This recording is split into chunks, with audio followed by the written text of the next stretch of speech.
So how do we get our business off the ground to make money online? Well, the first thing I think is to have a really clear proposition of what you're selling. That's supposed to be a clear window where you can see what it is. And I found that so many people are selling something that I can't really quite understand what it is. It's some software that is going to enhance something or other, or I get offers, would you like to partnership with us? And I think, what does that mean? Am I going to sell what you do? Do you want to sell what I do? Or what exactly is it even? And even when I go to their website, I still can't really understand what it is that they're asking me to spend my money in exchange for. So you really want to make sure that your proposition is very clear. People can immediately understand it in 10 seconds. I'm doing this. Is it of interest?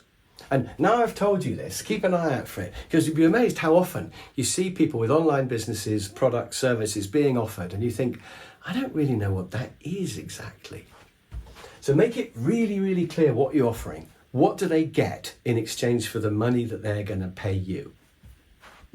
My next little diagram is to say that people need to have a free sample of what it is. You need to give them that much. And in fact, you might well want to give them this much. So with online training courses, quite often you can't see a sample at all. And they say, sign up and you can get a refund within 28 days. But I don't want to put my credit card in and all that hassle. And then possibly I can't get them to cancel it, or I forget to cancel it. So I'm thinking, I want to see what it is before I pay. Why are you being so careful about showing it to me, so coy? Why don't you just show it to me? Is it not any good? So if you think it's good, give them a free sample. So half of your videos ought to be free. Don't worry about giving away too much, because they'll want the other half. If you're doing a window cleaning service, you should do a free sample where you clean their windows once and show them how good you are. So whatever it is you're selling online, you need to find a way to give them a free sample, and it should be a big free sample. Now, another way they can check you out is YouTube. There should be a video of whatever it is that you're doing, showing how you do it, showing how it works. They're not going to trust you unless they can see you on YouTube explaining it. So it can't just be a voiceover, some PowerPoint slides. It's got to be like I'm doing. It's got to be you talking to the camera. So you really can see who the person is, and do you trust them or not? Do they look as if they know what they're talking about? Do you like them? All those sorts of questions are really important in the sales process. So they need to see you explaining it. And you need to clearly demonstrate some examples of whatever the service is that you're going to be selling them, or the product. So pictures of a product are fine, but video of the product is so much better. So you can't avoid being filmed. And if you don't like being filmed, I'm afraid that's tough. You've just got to do it.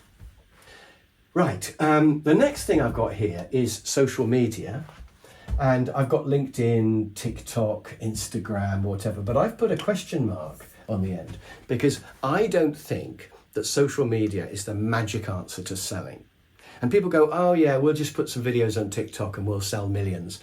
Well, it happens very occasionally for people, but not very often. I'll give you an example. I've got 200,000 people following me on LinkedIn, right? And I recently wrote a book that I think's really good, called The 7 Paths to Happiness and 2 Dead Ends. And I bet you'd like to know what the 7 paths to happiness are. So my book is on Amazon and it's about $6 or something like that. It's not expensive. And I've been putting free samples on LinkedIn for the last few months. So amongst everything else I put on there, about once every week or two, I've been putting a little snippet from my book, some tips or a little graphic or something, saying get the book on Amazon. And I've been plugging the book endlessly to 200,000 people. Guess how many copies I've sold? I've sold about 10 copies of my book.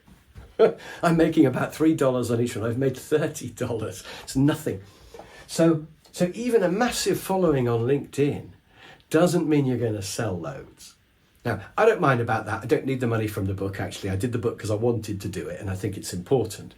But, and I've got money coming in from other things, so it's fine. It's very difficult to make money out of books, by the way. I haven't said that yet. Ebooks can really only be a taster for something else. People expect them pretty much for free. But you can make money from videos. There's no doubt about that. So I don't think that social media is a magic bullet. It's worth a try. You never know, it might work. I've heard some good things about TikTok, although I've experimented a bit with TikTok and haven't done very well, but I suspect I'm too old to do well on TikTok. So maybe if you're young and very good looking, you can sell things via TikTok or Instagram. And it depends a bit about what your product is, of course, as well. So if you've got something that's very photogenic, like you're making cakes or something like that, then perhaps pictures on Instagram will work. But I wouldn't let my whole plan depend on social media. And I definitely wouldn't give up my job until I knew that I was selling loads. I wouldn't give up my job going, it's okay, I'm going to sell loads via TikTok. Just don't assume that. Similarly, I wouldn't rate that one, and I wouldn't also rate advertising. Now, I've never advertised. All these years I've been doing training courses and I've been busy for 20 years. I've never advertised. And I know some really good people who have, and they've never really got their money back from the advertising they've done. Now, at least now we can measure the effects of advertising. When you just put an advert in the paper or on TV or the radio, you never really knew if it had worked. But now we can do split testing and we can measure click rates and all sorts of things. But the people I know who've done it have found it really difficult. Facebook advertising, total nightmare. I've tried, when I was doing the Successful Trainers program, I put banner adverts on YouTube because I've had over 1 million views on YouTube, and I had banner ads, got nothing from it at all. So that, yeah, I did lie just now because I did advertise actually. I've just remembered on Facebook and YouTube, didn't work. So the training I sell is all repeat work and then word of mouth. So people contact me from their new company saying, could you come in here as well? And once I'm in there, I get repeat work. And that's another advantage of B2B rather than B2C, because within a business, you'll get repeats forever. Once you're in that company, they'll have new people joining all the time and you'll have repeats. Whereas business to customer, if you do it for them once, that's it. They're not going to probably need it again. So repeats and referrals are much more valuable than advertising. I wouldn't recommend advertising. I wouldn't assume that it's going to work. I'd be very suspicious about testing. I read somewhere, never advertise unless you can measure the results. So you could do a small test, you could put £50 in and just measure the results and see what you get. How many people reply, how many of those convert into orders? And if you don't make more than 50, then don't do it. So be very suspicious of advertising. Now, those are both bad news. This next one with the crocodiles is actually good news.